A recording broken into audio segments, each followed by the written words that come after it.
Assalamu alaikum урматтуу кыргыз элим. Мен Өзгөн бир фото жетекчиси Аскат Кошболоев. Бул кыз менен эч качан мен кошо видеого түшпөгөнмүн.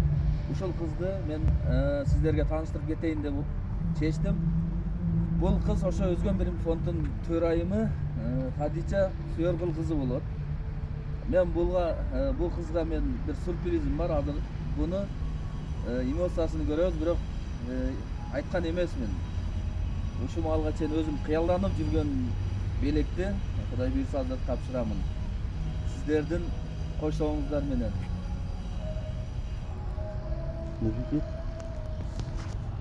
Мына Хадича.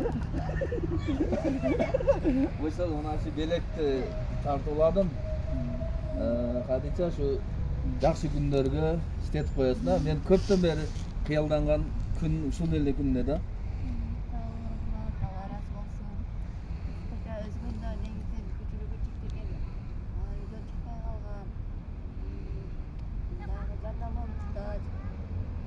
Adamların köpçülüğünü, zaranlarda alıp çıkıp, komşuları bastırıp, ayağına yakar verip, her tarafı yakan köşedip, bizim başımızı biriktirip, ondan aşık günler var.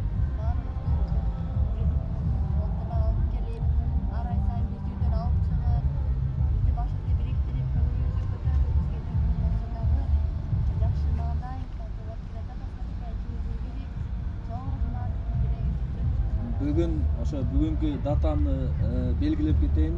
2025-жылдын февралдын 9 экен. Ушул белекти ушул кызга тартууладык. Сиздерди терең урматтоо менен Өзгөн бир фонддун жетекчиси Аскат Кошболоев жана Өзгөн бир фонддун төрайымы Хадича Сүйөргүл кызы. Баарыңыздарды жакшы көрөбүз.